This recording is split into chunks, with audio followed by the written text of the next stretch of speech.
Bismillahirrahmanirrahim. Assalamualaikum warahmatullahi wabarakatuh. Yang saya hormati Kepala Sekolah SMA Labsu Cirende, Pak Raidil, beserta pimpinan, para guru-guru, para orang tua siswa-siswi kelas 12 yang saya muliakan, dan wabil khusus anak-anakku siswa-siswi kelas 12 ya. MIPA 1, MIPA 2, MIPA 3, MIPA 4, IPS 1, IPS 2, SMA Labsu Cirende yang saya cintai dan banggakan. Lab School. Suaranya novel be bergema 3 menit baru berhenti ya. Baik, pada pagi hari ini nanti anak-anak insya Allah akan diberikan tausiah ya dengan narasumber Kiai Ustadz Abu Fida. Diharapkan dengan mengikuti doa dan zikir ini, anakku semua semakin mantap dalam menghadapi ujian akhir dan juga terutama wabil khusus dalam memilih ya program-program studi yang akan menjadi pilihan hidup Anda kelak di universitas nanti atau perguruan tinggi. Nah tentunya kenapa temanya adalah menggapai sukses dan kemuliaan hidup melalui ridho orang tua. Nah jadi memang salah satu kita umat muslim diajarkan untuk jalan termudah yang menuju ke surga itu adalah memuliakan orang tua kita. Nah jadi jangan sia-siakan peran dari orang tua itu selagi masih hidup harus selalu didahulukan ya. Saya aja umur 54 ini kalau orang tua saya pulang dari Singapura dari mana selalu saya jemput. Jadi saya nguruskan biaya cukai, imigrasi semua saya ngurusin. Jadi saya perlakukan orang tua saya seperti itu. Ada urusan yang lain yang bisa saya tinggalin, saya tinggalin. Selama ibu saya yang manggil atau ayah saya manggil, selalu saya dahulukan. Nah, jadi insya Allah ya kita semua berikhtiar, hidup kita akan penuh berkah dan salah satunya adalah berkat dari ridho orang tua kita. Dan aku sekalian, kita semuanya paham, saya juga pernah mengalami seperti Anda semua, akan meninggalkan ya bangku SMA menuju dunia perguruan tinggi atau universitas. Nah tentunya diperlukan adanya kemantapan dan kesiapan lahir dan batin, karena masuki dunia universitas itu tidak sekedar naik kelas, tapi juga harus dibarengi dengan prasyarat perubahan dari perilaku kita semua. Nah, jadi contohnya kemarin saya bersama Pak siapa yang jaga di meja pengawas Pak Alit, itu banyak yang tanda petik terlambat ke sekolah dengan alasan macet ya. Nah tentu hal ini jangan menjadi kebiasaan di perguruan tinggi, karena macet itu tidak dikategorikan sebagai justifikasi kita terlambat.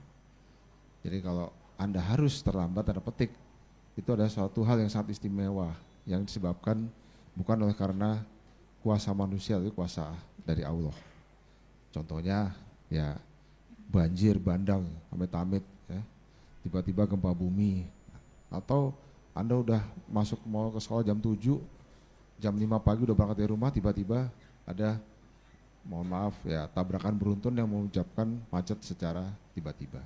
Nah hal seperti itulah yang harus menjadi salah satu perubahan ya dalam diri kita, agar nantinya kalau ditanya dosen itu alumni dari mana, SMA Labsu Cirende, tentu itu akan membuat citra dari sekolah kita akan tidak baik.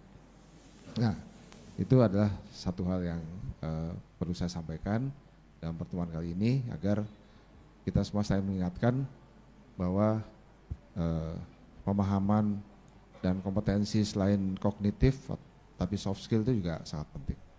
Beberapa waktu lalu saya sudah sampaikan juga ke Pak Raidil dan Pak Herman ya, ada survei perusahaan-perusahaan mengapa memecat generasi Z dan milenial. Ada contoh-contohnya. Nah nanti sebelum Anda lulus, nanti akan saya coba masuk juga ke jam piket dari guru BK untuk kita ingatkan kembali ya faktor-faktor apa yang menyebabkan generation Z itu dipecat atau dikeluarkan dari kantor. Nah, jadi hal seperti ini yang harus selalu diingatkan. Nah, tentunya Lab School beruntung ada kegiatan salah satunya seperti ini, agar kita semua memiliki tanggung jawab sosial, kesalehan sosial yang semakin baik. Ya, jadi kalau kita memiliki tanggung jawab pribadi semakin baik, bisa mengatur diri kita dengan baik, di rumah sebagai anak, sebagai warga masyarakat, sebagai siswa di sekolah kita bisa bagi waktunya dengan baik. Nah tentu otomatis nanti Anda tidak akan mengalami kesulitan dalam menempuh studi di perguruan tinggi dan universitas nanti. Saya kemarin sudah ada 2 siswa yang mau diskusi tentang motivation letter pada saya dari kelas 12 berapa waktu kemarin. Nah, nanti saya buka kesempatan ya, siapapun boleh mengajukan diskusi dengan saya untuk menulis motivation letter yang baik, sehingga nanti bisa menjadi acuan bagi reviewer di universitas untuk dapat diterima peluangnya dengan lebih baik. Nah, saya juga mengucapkan selamat sekali lagi kepada anak-anakku untuk tetap semangat, jangan membuang-buang waktu, dan yang tentu menghadapi pilihan di perguruan tinggi itu jangan bimbang dan galau ya. Saya sudah menyampaikan, mohon maaf juga kepada orang tua, Bapak Ibu yang saya muliakan, orang tua siswa, juga jika ada perbedaan pilihan antara orang tua dan siswa, hendaknya kita berhenti atau berpedoman pada psikolog aja. Jadi tes minat dan bakat itu insya Allah benar. Mereka akan merekomendasi 3 atau 4 profesi yang cocok bagi anak-anak kita, dan itu akan insya Allah pilihan itu yang cocok, yang terbaik. Kecuali memang anak kita maunya di luar yang dipilih dari direkomendasi dari psikolog tersebut.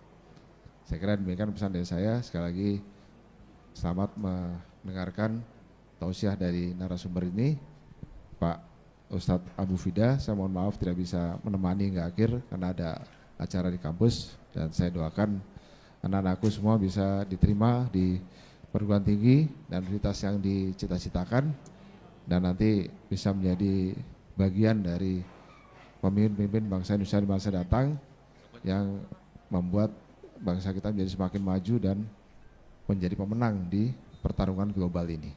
Demikian harapan dan sambutan dari saya. Terima kasih sekali lagi atas perhatiannya.